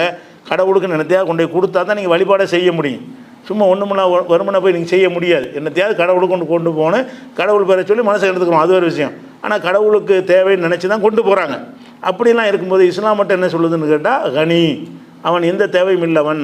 அது மாதிரி குல்ஹுல்லா சூராவில் அல்லாஹ் என்ன செய்கிறான்னா, அல்லாஹு சமத், அல்லாஹ் தேவையற்றவன், அல்லாஹ் ஒருவன் தான், அல்லாஹு அஹதுன்னு சொல்லிட்டு அல்லாஹு சமத், அவன் சமதாக இருக்கிறான். சமதுன்னா எந்த தேவை அவனுக்கு கிடையாது அப்படிங்கிறது அடிப்படையாக வழங்கியிருக்கோம்ல. அப்படி இருக்கும் பொழுது அல்லாஹுக்கு நீங்கள் கடன் கொடுங்கன்னு அல்லாஹ் கேட்குறான் குர்ஆனில். அல்லாஹுக்கு எப்படி முதல்ல அவன் கடன் வாங்கினான்னு அவன் தேவை உள்ளவனாகிறானே. கடன் கொடுக்குற ஆள் மேலே, கடன் வாங்குற ஆள் மேலே. கடன் கொடுக்குற ஆள் தானே மேலே, கடன் வாங்குற ஆள் கீழே தானே இருப்பான். அப்போ அல்லாஹ் கீழே போயிடறானே. இப்போ நீங்கள் கடன் கொடுக்குறீங்க அல்லாஹுக்கு, அல்லாஹ் உங்கள்கிட்ட கடன் வாங்குறான். அப்படிங்கும்போது என்னவாகுதுன்னு கேட்டால், இது வந்து நேரடி அர்த்தம் கொடுத்து என்று சொன்னால் அல்லாஹ் கடங்காரனாக்குற மாதிரி வருது. கடன் தான் வருது, வாசம் அப்படி தான் இருக்குது. எங்கெல்லாம் வருதுன்னு பார்த்துட்டு விளக்கத்தை பார்ப்போம். என்ன வருதுன்னு கேட்டால், 2வது சூராவில் 245வது வசனத்தில் அல்லாஹ் சொல்கிறான், மன் தல்லதி யுக்ரிதுல்லாஹ கர்தன் ஹசனா, அல்லாஹ்வுக்கு யார் அழகிய கடன் கொடுப்பீர்களோ, போய் வாய்ஃபுகுலஹு அலாஃபன் கசீரா, பன்மடங்காக அல்லாஹ் பெருக்கி உங்களுக்கு தருவான். எனக்கு நீங்கள் கடன் கொடுத்தீங்க என்று சொன்னால் பன்மடங்காக உங்களுக்கு நான் பெருக்கி தருவேன் அப்படின்னு சொல்லும்போது மக்கள்கிட்ட கடனுக்கு கோரிக்கை வைக்கிற மாதிரி அடிப்படையில் வந்திருக்குது. ஆனால் நேரடி அர்த்தம் கொடுக்க இயலாது. கொடுத்தா இஸ்லாமிய அடிப்படை தகர்ந்துடும்.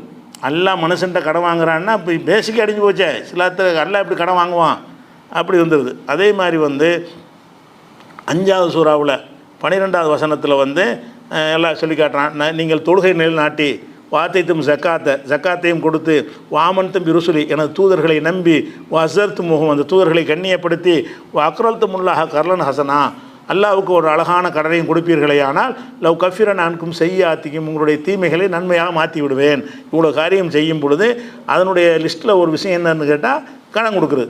தொழுகை நிலைநாட்டணும், ஜக்காத்தும் கொடுக்கணும், அதோடு எனக்கு கடனும் கொடுங்க, அல்லாவுக்கு கடன் கொடுத்தீர்களே ஆனால் நான் தருவேன் அப்படிங்கிறான். அப்போ இது ஒரு விஷயம் 5:12 இருக்குது. 57:11 அல்லாஹ் சொல்லி காட்டுகிறான், மனுதல்லது யுக்ரியுல்லாஹ் கர்தன் ஹசனா, யார் அல்லாவுக்கு அழகான கடனை கொடுப்பீர்களோ போய் வாய் ஃபகுலஹு அவனுக்கு அல்லாஹ் பன்மடங்காக பெருக்கி கொடுப்பான். இது 57:11 இருக்கிறது. அதே மாதிரி 57:18 இருக்கிறது, இன்னல் முசத்திக்கின ஒரு முசத்திகாத்தி, தர்மம் செய்யக்கூடிய ஆண்களும் பெண்களும் அக்ரதுல்லாஹ் கர்தன் ஹசனான் அல்லாவுக்கு அழகான கடன் கொடுக்குறார்கள் அவர்களும் லாஃபுலகும் அவங்களுக்கு பன்மடங்காக கூலி கொடுக்கப்படும் சொல்லும் பொழுது இங்கேயும் அல்லாவுக்கு கடன் கேட்குறான். நம்மகிட்ட இந்த வசனத்துலேயும் மனிதர்கள்ட்ட அல்லாஹ் கடன் கேட்குறான்.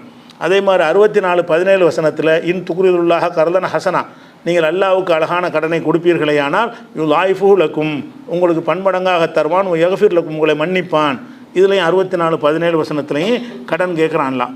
அதே மாதிரி 73வது சூறாவில் 20வது வசனத்தில் அல்லாஹ் என்ன செய்கிறான்னு கேட்டால் ஃபக்ரவு மாத்த எஸ்ஸரம் மின்ஹு, குரானில் இயன்றதை ஓதுங்கள், வகீமு சலா தொழுகை நிலைநாட்டுங்கள், வாத்து ஜக்காத்தை கொடுங்கள், அக்ரில் உள்ளாக கர்தன் ஹசனா அல்லாவுக்கு ஒரு அழகான கடனையும் கொடுங்கள், ஒமாத்து கத்திமூன் அம்புசிக்கும் மின் ஹைரின் உங்களுக்காக முற்படுத்துகிற எந்த நல்ல காரியமாக இருந்தாலும் தஜிது இந்தல்லாஹி அல்லாவிடத்தில் அதை பெற்றுக்கொள்வீர்கள். எந்த காரியத்தை முன்கூட்டி நீங்கள் செய்கிறீங்களோ அதுக்குரிய பரிசு அல்லாட்ட கிடைக்கும்னு சொல்லும் பொழுது இங்கேயும் கடன் கொடுப்பதாகத்தான் அல்லாஹ் என்ன செய்யறான் சொல்கிறான். இவ்வளோ வசனங்கள் 3 வசனம் தான் கடனை பற்றி பேசுகிறது.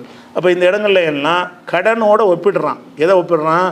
நீங்கள் தர்மம் செய்வதை, கடனுக்கு அர்த்தம் என்னன்னு கேட்டால் அல்லாவுக்கு கொடுக்கறதும் கிடையாது. நமக்கு அல்லாஹ் கடன் கொடுக்க சொன்னானே, யாரும் அல்லாவுக்கு கொடுத்தீங்களா?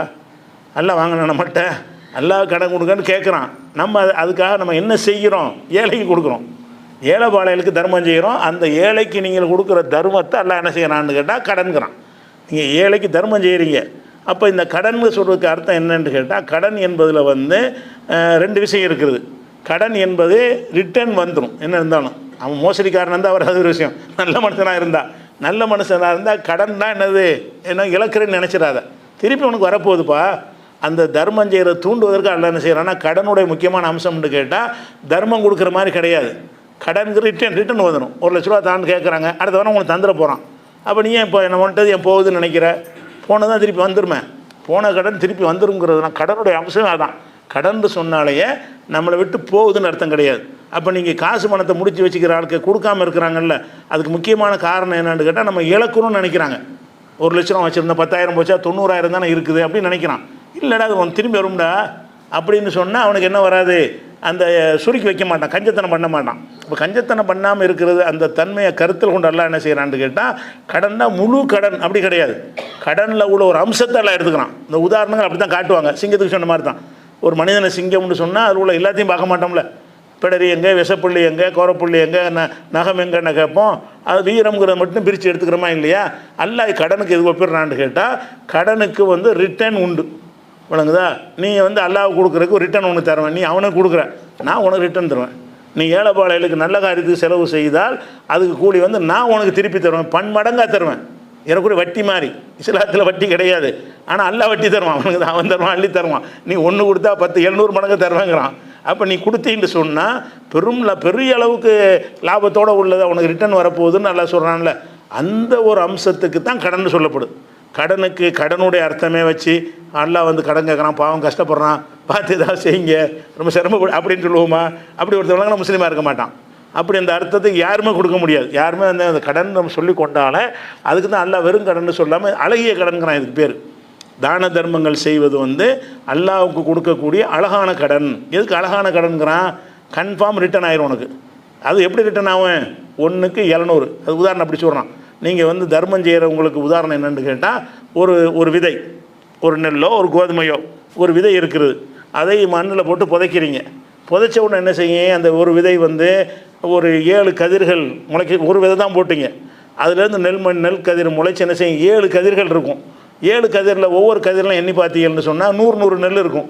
அப்போ 700 ஆச்சு. நீ ஒன்று தான் போட்ட. அப்படி உதாரணம் காட்டுறான்ல. நீங்கள் அல்லாஹ்வுடைய பாதையில் செலவு செய்வதற்கு உதாரணம் ஒரு தானியத்தை போல ஒரு தானியத்தை நீங்கள் விதைக்கிறீர்கள், விதைத்தவுடன் அதிலிருந்து ஒரு கதிர் வெளிப்படுகிறது, அதிலிருந்து ஒரு செடி வெளிப்படுகிறது, அதிலிருந்து 7 கதிர்கள் உற்பத்தி ஆகிறது. ஒவ்வொரு கதிரிலையும் 100 நெல்மணிகள் இருக்கிறது. மொத்தத்தையும் சேர்த்தா 700 ஆகிறது. இப்படியாக நான் உங்களுக்கு தருவேன். ஒரு தானியத்தை போட்டு 700 எடுக்கிறீங்கல்ல, அப்படி தான் நீ 100 ரூபா கொடுத்தீங்கன்னு சொன்னால் அதை 700 பெருக்கி 7 லட்ச ரூபா நான் உனக்கு திருப்பி தந்துடுவேன். 100 பெருக்கி 700 மடங்கு ஆக்கிக்கங்கிறான்ல. அப்போ 700 மடங்கு தருவதுங்கிறதுனால தான் இது அழகிய கடன். அல்லாஹ் நம்மள்கிட்ட கேட்குற கடன் இருக்க சாதா கடன் இல்லை. அதுக்கு தான் வெறுமனே கடன் எந்த இடத்துலையும் போடல. அழகியன்னு சேர்த்து போடுறான். இது வெறும் கடன் சொன்னால் அவங்க வேறு மாதிரி விளங்கிடுவாங்க.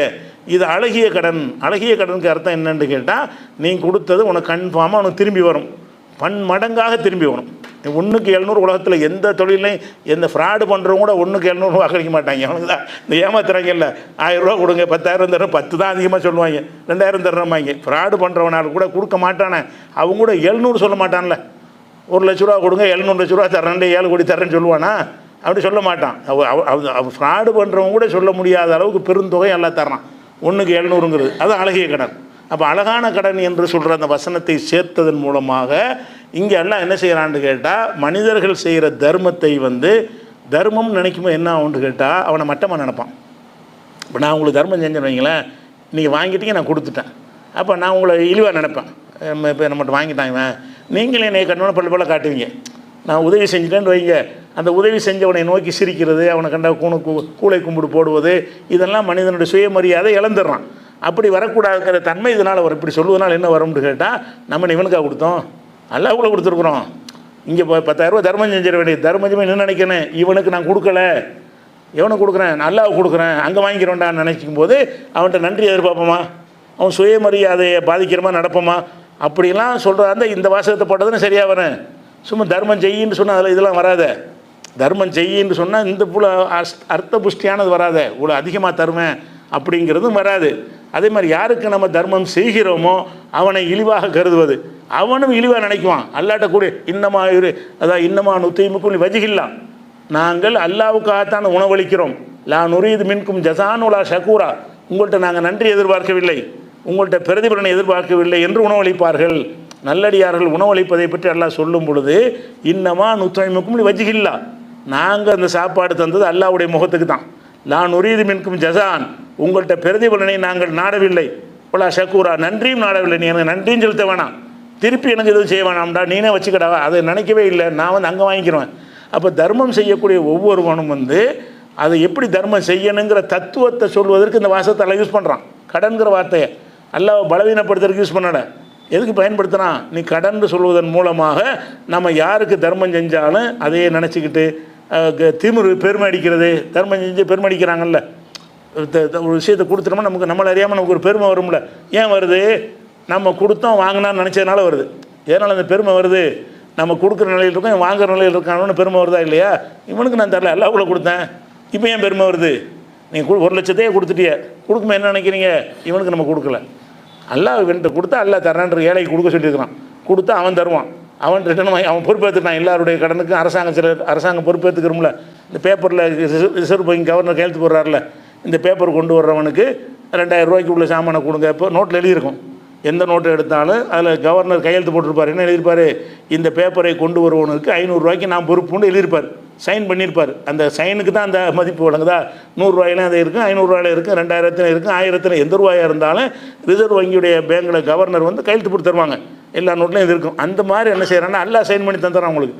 நீ அவனுக்கு கொடுத்தாலும் நானில் அவனுக்கு ரிட்டர்ன் தர்றேன் அப்படின்னு சொல்லி ரிசர்வ் வங்கி கவர்னர் கொடுக்குற கேரண்டி திவாலாச்சுன்னா இல்லைன்றுவானுவோம். விளங்குதா? திடீர்னு ஒரு இடத்துல செல்லாதுன்னு ஆக்கிவிட்டு அந்த ரூபாய் திருப்பி தரமாட்டாங்க. அப்படிலாம் செஞ்சுருவாங்க. கவர்னர் கொடுத்த உத்தரவாதம் என்னாச்சு? 2000 ரூபா செல்லாதுன்னாங்க, 1000 ரூபா செல்லாதுன்னாங்க. எத்தனை பேர் அதை மாற்ற முடிஞ்சு? அப்படிலாம் இருக்குது. அந்த மாதிரிலாம் இல்லாமல் அல்லாஹ்வுடைய கேரண்டி எப்படி இருக்குது? கன்ஃபார்மாக உள்ளது. அப்போ இந்த விஷயத்தையெல்லாம் சொல்லி தருவதற்கு தான் அல்லாஹ் என்ன செய்கிறான்னு கேட்டால், மனிதர்களை தர்மம் செய்ய வைக்கணும். தர்மம் செய்ய வைக்கும் பொழுது யாருக்கு அவங்க தர்மம் செய்கிறாங்களோ அவங்கள இழிவாக நினைக்கக்கூடாது, அவங்கள மட்டமாக நினைக்கக்கூடாது. அவர்களை கொண்டு நமக்கு அல்லாஹ் பெரிய தரஜாவை தர்றான், இவனுக்கு கொடுப்பதன் மூலமாக நமக்கு ஒரு பெரிய தரஜாவை மறுமையில் தர்றாங்கிற ஒரு பாடத்தை சொல்வதாக இருந்தால் அது 1.5 மணி நேரம் பயன் பண்ண தான் சொல்ல முடியும். இது ஒத்த வரியில் சொல்லிட்டு போயிடுவாங்க. இவ்வளோ கருத்தும் அழகிய கடன் எல்லாம் அடங்கி போச்சு. அழகிய கடன் கொடுங்கள் என்பதில் இதெல்லாம் அடங்கி போச்சா இல்லையா? அது மாதிரி உங்களுக்கு ரிட்டர்ன் கிடைக்கும், திருப்பி கிடைக்கும். அவனுடைய சுயமரியாதை இழுக்கு பாதிப்பு செய்கிற மாதிரி நடக்காதீங்கிறது இருக்கிறது.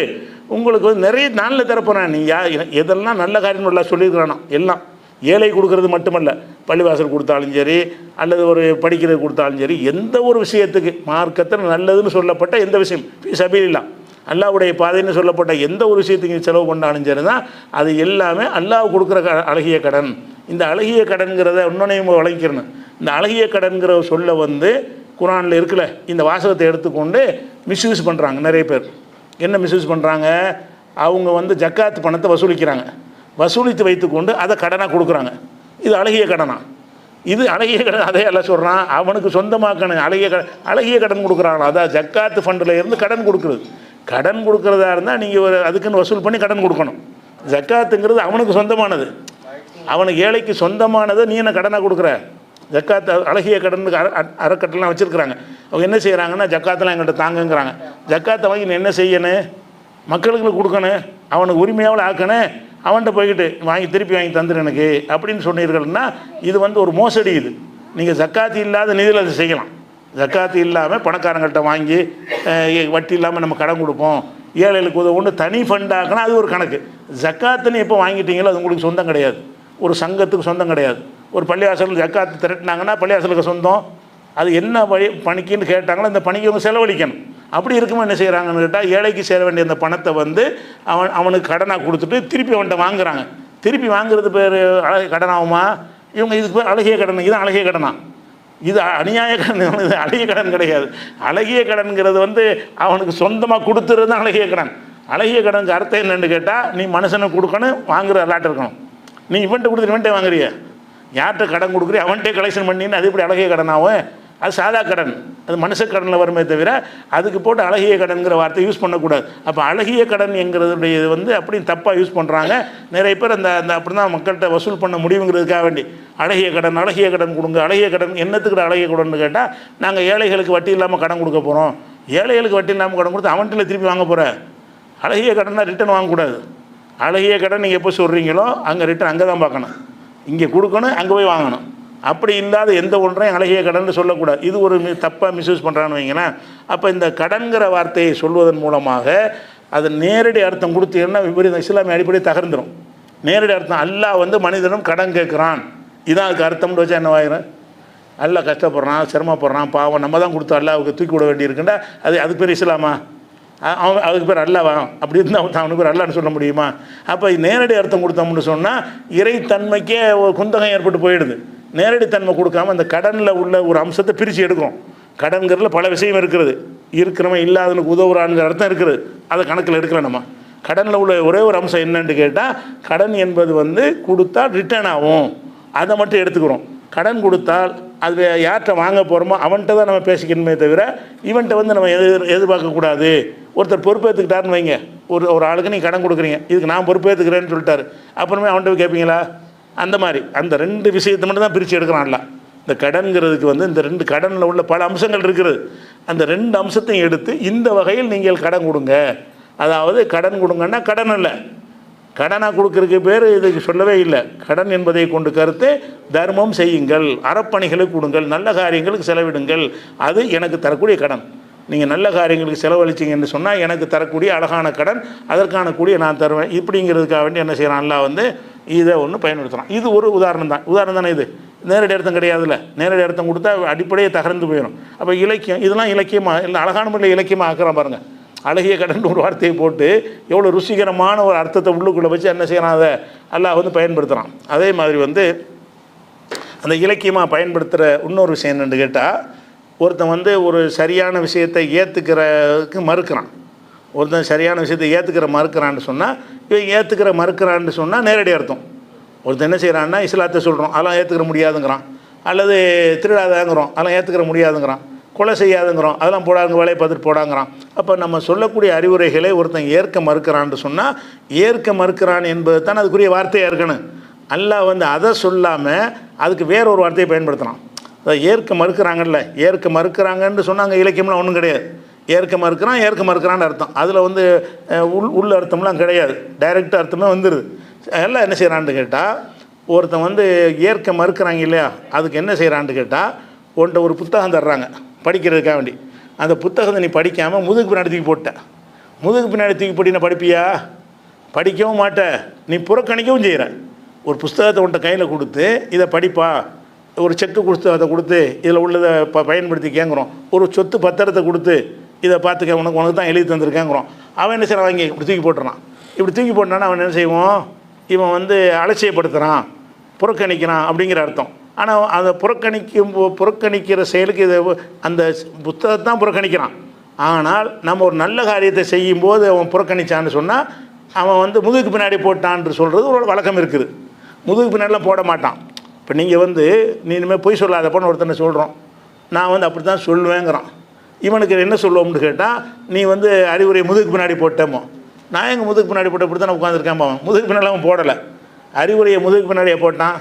முதுகுக்கு பின்னாடி போடுற ஒரு சம்பவத்தை எல்லாம் எடுத்துக்காட்டி இந்த முதுகுக்கு பின்னாடி தூக்கி எறிவதற்கும் இவன் ஏற்க மறுப்பும் ஒரே மாதிரியாக இருக்கிறது. இதை நான் படிக்க தான் கொடுக்குறேன், தூக்கி போட்டான்னு என்ன அர்த்தம்? அதை பார்க்கவே மாட்டேங்கிற அளவுக்கு புறக்கணிக்கிறாங்க. அது முன்னாடி போட்டால் கூட பிறகு கூட எடுத்து பார்த்துக்கலாம். அவன் என்ன செய்கிறான்? அந்த புஸ்தகத்தையோ ஒரு சொத்து பத்திரத்தையோ கொடுக்குறோம், இதை நீ வச்சுக்கப்பான்னு சொல்லி அவன் தூக்கி பின்னாடி எறிகிறான். பின்னாடி எறிஞ்சான்னு சொன்னால் பிந்தி கூட எடுத்து பார்க்குற ஐடியா அவனுக்கு இல்லை, இது எனக்கு தேவையே இல்லை அப்படின்னு அலட்சியப்படுத்தலாம். இப்படி ஒருத்தன் செய்யும் பொழுது இந்த செயல் புறக்கணிக்கிறது தானே. அல்லாஹ் என்ன செய்கிறான்? எல்லா விதமான புறக்கணிக்கிறதுக்கு இந்த வாசகத்தை பயன்படுத்துகிறான். ஒருத்தன் இஸ்லாத்தை ஏற்க மறுக்கிறான்னு சொன்னால் முதுகு பின்னாடி வீசி எரிஞ்சிட்டாங்கிறான். இவன் இங்கே முதுகு பின்னாடி வீசி எரிஞ்சான், ஏற்க மாட்டேன்னு தானே சொன்னான். யூதர்களாக இருந்தாலும் அன்றைக்கி இருந்த மக்கத்து முஷ்ரிக்குகளாக இருந்தாலும் இஸ்லாமிய கருத்தை சொல்லும் பொழுது ஏற்க மறுத்தானே தவிர எந்த ஒன்றையும் முதுகுக்கு பின்னாடி வீசவே இல்லை. அல்லாஹ் என்ன செய்கிறான்? பல விஷயங்களுக்கு இந்த முதுகுக்கு பின்னாடிங்கிற வார்த்தையை போடுறான். அந்த இடத்துல முதுகுக்கு பின்னாடிங்கிற அர்த்தம் கிடையாது. உதாரணமாக சொல்வதாக இருந்தால் 2வது சூறாவில் 101வது வசனத்தில் இருக்கிறது, உலம்மா ஜாஹும் ரசூலும் மின் இந்தில்லாஹி. ரசூலுல்லாஹ்வுடைய காலத்தில் மதீனாவில் யூதர்கள்லாம் இருந்தாங்க. எதுக்கு இருந்தாங்கன்னு கேட்டால், அவங்க மதீனாவுக்கு வந்ததே எதுக்கு? அவங்களுடைய பகுதி மதீனா கிடையாது, அவங்களுடைய வாழ்விடம் ஜெருசலம் பகுதியில் இருந்தவங்க. ஜெருசலத்தில் மூசா நபிலாம் இருந்தார், அங்கே தான் வசித்தவங்க. அவங்களுடைய வேதங்களில் ரசூலுல்லாஹ் வருவாங்கன்னு ஒரு முன்னறிவிப்பு இருக்கிறதை படிச்சுட்டு அந்த எஸ்ரிபு தான் மதீனாவுக்கு பேர், இப்போ மதீனான்னு பேர், அப்போ அதுக்கு பேர் எஸ்ரிபுங்கிற ஊருக்கு அந்த இறை தூதர் வருவார், அவர் விரட்டி விடுவாங்க, அங்கே வருவாருன்னு கேள்விப்பட்டு அப்படி வரும்போது முதல் ஆளை நம்ம ஏற்றுக்கணும்னு வந்தாங்க. எதுக்கு வந்தாங்க? முகமது வந்துட்டார்னு சொன்னால் அந்த இறை தூதரை பற்றி நம்மளோட வேதங்களில் முன்னறிவிப்பு இருக்கிறது, அது வரும்போது நம்ம முதல்ல அரவணைக்கணும், முதல்ல நம்ம இல்லாட்டி இங்கே வர வேண்டிய தேவையே இல்லை. அதுவும் செழிப்பற்ற ஒரு பகுதியை நோக்கி, வறண்ட பகுதி தானே, பாலைவன பகுதி தானே, அப்படியான ஒரு பகுதியை நோக்கி அவங்க வர வேண்டிய அவசியமே இல்லை. எதுக்காக வந்தாங்கன்னு கேட்டால், அவங்க முன் வேதங்களில் சொல்லப்பட்டிருக்குது, முகமதுன்னு ஒருத்தர் வருவார், அவர் இறுதி தூதர், மக்காங்கிறது அந்த ஒரு அடையாளம் சொல்லி பேராக இருக்கும், அங்கேருந்து விரட்டப்படுவார். அது மாதிரி பாரான் பெருவழின்னு அங்கே சொல்லப்படுது மக்காவுக்கு. இந்த பாரான் பெருவழியில் பறப்பார், ஒரு இறைவனை சொல்லுவார், அப்படி இப்படின்னு சொல்லிட்டு கடைசியாக என்ன செய்வார்னு கேட்டால் விரட்டி அடிப்பாங்க, மதீனாவுக்கு வருவார், எஸ்ரிபுக்கு வருவார்னு இருக்குது. அவங்க யூதர்கள் என்ன செய்கிறாங்கன்னா, நம்மளும் எஸ்ரிபுக்கு போயிடுவோம்.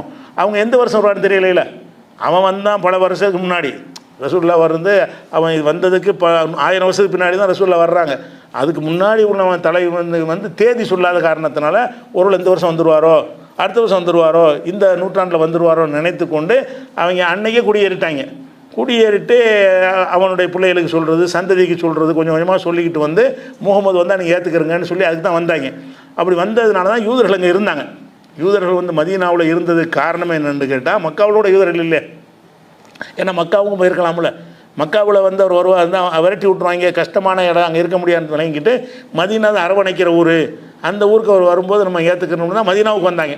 மதீனாவில் தான் யூதர்கள் இருந்தாங்களே தவிர மக்காவில் யூதரை இருக்கவில்லை.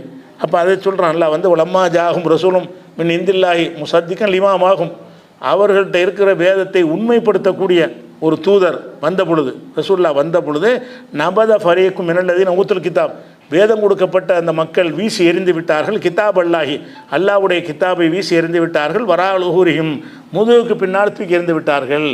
அவங்க வேதத்தில் இருக்குது, என்ன இருக்குது? ஒரு முகமது வருவார், எனக்கு பிறகு ஒரு தூதர் வருவார்னு மூசா நபிலாம் சொன்னதாக அவங்க வேதங்களில் இருக்குது. அந்த வேதத்தில் உள்ளபடி அவங்க ஏற்றுக்கணுமா இல்லையா? ரசூலுல்லாஹ் வந்தாங்கன்னா என்ன செய்யணும்? அப்படி நம்ம வேதத்தில் இருக்குது, அதுக்கு தான் நம்ம குடியேறணும். வந்துட்டார் அவர், அந்த அடையாளமெல்லாம் பொருந்துது, நம்ம முதல்ல ஏற்றுக்கணுமா இல்லையா? ஏற்றுக்கிறாமல் என்ன செய்கிறாங்கன்னா மறுக்கிறாங்க. அதை மறுக்கிறாங்களே தவிர அவன் வச்சுக்கிறத தௌராத்துக்கு முதுகு பின்னாடி எரியவெல்லாம் இல்லை. அல்லாஹ்வுடைய வேதத்தை முதுகுக்கு பின்னாடி எரிந்து விட்டார்கள்னு அல்லாஹ் சொல்கிறான். முதுகுக்கு பின்னாடி எரியலவன், முன்னாடி தான் வச்சுக்கிட்டு இருக்கிறான். வச்சுக்கிட்டு இருந்தாலும் அதில் சொல்கிற செய்தி ஏற்றுக்கல இல்லை. அந்த வேதத்தில் முன்னறிவிப்பு இருக்கிறது, முன்னறிவிப்பை மறுக்கிறான்னு சொன்னால் வேதத்தை மறுக்கிறான். அது மறுக்கிற எந்த மாதிரி இருக்குன்னு கேட்டால் அந்த வேதத்தையே முதுகுக்கு பின்னாடி எரிஞ்ச மாதிரி இருக்குது, எரியவெல்லாம் இல்லை. ஆனால் எரியாத ஒருத்தனை பற்றி தான் முதுகுக்கு பின்னாடி எரிந்தார்கள்னு சொல்லப்படுது. அப்போ இது என்ன இலக்கியமாக சொல்லப்படுது. அவன் எரியவெல்லாம் இல்லை. புறக்கணித்தலுடைய ஒரு உச்சகட்டமான என்னென்னு கேட்டால் முதுகுக்கு பின்னாடி வீசி எரியுது. மூஞ்சிக்கு பின்னாடி எரியுதை விட முதுகுக்கு பின்னாடி தூக்கி எறிஞ்சோம்னா என்னவாங்க, நான் அறவே நிராகரிக்கிறேன், இது எனக்கு தேவையே இல்லை அப்படிங்கிற நிலையில் இருந்து தூக்கி எறிகிறது. அந்த மாதிரி தூக்கி எறிந்து விட்டார்கள்ங்கிறதுக்கு எல்லாம் என்ன செய்கிறான்னா பல காரியங்களை சொல்லும் போதெல்லாம் முதுகுக்கு பின்னாடி எறிந்து விட்டார்கள், முதுகுக்கு பின்னாடி எறிந்து விட்டார்கள்னு வரும். இவன் என்னத்தை முதுகுக்கு பின்னாடி எரிஞ்சான், ஒன்றையுமே எரியலை. முதுகுக்கு பின்னாடி எரியவே இல்லை. அவன் கித்தாப் அவனுக்கு கொடுத்த தௌராத்து வேதத்துக்கு முதுகுக்கு பின்னாடி எரிஞ்சானா இல்லை. முதுகுக்கு பின்னாடி எரிஞ்சான்னு சொல்லுறதுக்கு அர்த்தம் என்னன்னு கேட்டால் அதில் இருக்கிற செய்தி அவன் கேட்காதனால அந்த கித்தாபையை தூக்கி முதுகுக்கு பின்னாடி போட்ட மாதிரி ஒரு தன்மையில் இவங்ககிட்ட இருக்கிறதுங்கிறது ஒரு அழகான ஓமை சொல்லி உதாரணத்தை அடிப்படையாக வைத்து இந்த வாசகத்தை சொல்கிறான். இது மாதிரி பல காரியங்களுக்கு இந்த வார்த்தையை பயன்படுத்துகிறான். அது விஷயங்களை இன்ஷா அல்லாஹ் நம்ம அடுத்தடுத்த நாளில் பார்க்கலாம். அஸ்ஸலாமு அலைக்கும்.